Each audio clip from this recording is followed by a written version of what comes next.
যাহার প্রেমে মজিয়াছেন তৌহিদ তো রঙ্গ জোশে নূরে নূরে ভুবন বাসে তৌহিদ তো রঙ্গ জোশে নূরে নূরে ভুবন বাসে কুদরতে সব রূপ সাজে কুদরতে সব রূপ সাজে আজব নূরের কারখানা যাহার প্রেমে মজিয়াছেন পাক রব্বানা যাহার প্রেমে পাক রব্বানা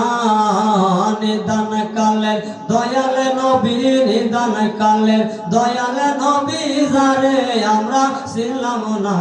যাহার প্রেমে মজিয়াছেন গভীর মনোযোগ আল্লাহ রাব্বুল আলামিন কোরআনে কারীমের মধ্যে ঘোষণা করেন আল্লাহ তাআলা ঘোষণা করেছেন হাবলুল্লাহ আল্লাহ তাআলা কোরআনে এই কথাটা অনেক জায়গায় ঘোষণা করেছেন হাবলুল্লাহ অর্থ হলো আল্লাহর রশি আল্লাহু আকবার বললেন আল্লাহর রশি রশি আমরা দুনিয়াতে আমরা অনেকে চিনি পাটের রশি হ্যাঁ বিভিন্ন রশি প্লাস্টিকের রশি আল্লাহ রাব্বুল আলামিন কোরআনের মধ্যে হাবলুল শব্দ ব্যবহার করেছেন এর অর্থ হলো আল্লাহর রশি জোরে বলেন সুবহানাল্লাহ এখানে এই রশি অর্থ দুনিয়ার কোনো রশি নয় দুনিয়ার কোনো শিকল নয় আল্লাহ রাব্বুল আলামিন এই আয়াতে কারিমার মধ্যে বলেন ও জগতের মানুষ আমি আল্লাহ দুনিয়াতে আমার রশি পাঠাইছি হাবলুল হলো আমি আল্লাহর রশি এই রশি হলো নবুয়তের জামানায় নবীগণ বেলায়েতের জামানায় আল্লাহর ওলিগণ জোরে বলেন সুবহানাল্লাহ নারে তাকবীর আল্লাহু আকবার নারে রিসালাত ইয়া রাসূলুল্লাহ নারে হায়দারি ইয়া মাওলানা মুশকিল কুশা আল্লাহ রাব্বুল আলামিন বলেন ও জগতের মানুষ ও আমার বান্দারা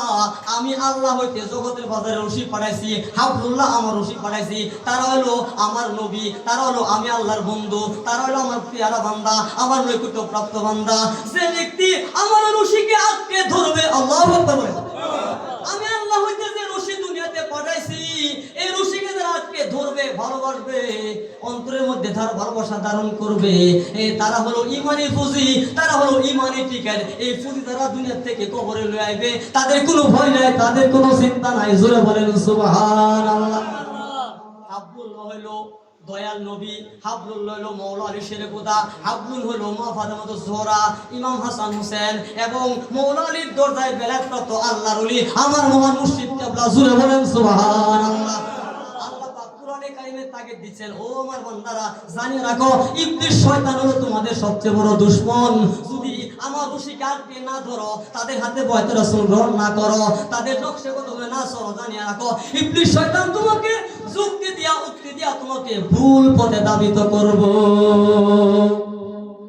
শয়তানের ধোঁকা থেকে বাঁচার কোনো সুযোগ নাই কারণ আপনি আমার ভিতরে সেই ক্ষমতা নাই শয়তানকে টেকেল দেওয়া শয়তানকে দূরে সরানো আপনার আমার ক্ষমতা নাই প্রত্যেকটা মানবের দেহের ভিতরে শয়তান আসা যাওয়া করে আমরা খবর নাই কথা ঠিক কিনা আসেনিও খন্না শয়তান প্রত্যেকটা মানুষের নফসে আম্মার মধ্যে বাস করে এই শয়তান নিজে নিজে তাড়ানো সম্ভব না শয়তানের কাজ হলো বান্দাকে ভুল দিকে ধাবিত করা খারাপ রাস্তায় ধাবিত করা সে যুক্তি দিয়ে উক্তি দিয়ে মানুষকে ভুল পথে ধাবিত করবে আর ওই শয়তানের হাত থেকে বাঁচানোর জন্য আল্লাহ যুগে যুগে আল্লাহর ওলি কামান জগতে পাঠাইছেন জোরে বলেন সুবহানাল্লাহ আরে ও মন সুজন এ বাবা তো রঙ্গ নদী কেমনে যাবে ভাইয়া এ বাবা তো রঙ্গ নদী কেমনে যাবে ভাইয়া হায়াত নদীর উজান বাঁকে কালো কুমির সদাই ডাকে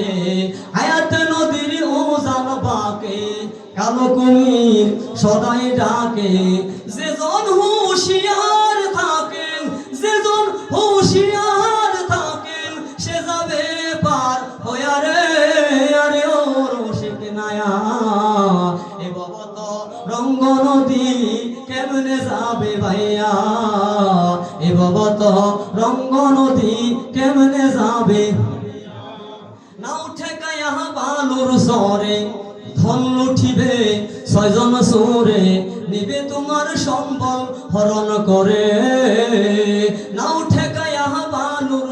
করে ধন লুঠিবে, ছয়জন চোরে নেবে তোমার সম্বল হরণ করে।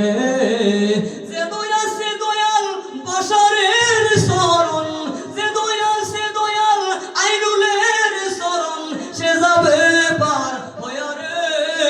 আরে ও রশিদ নায়া, এই ভবত রঙ্গ নদী কেমনে যাবে ভাইয়া, এই ভবত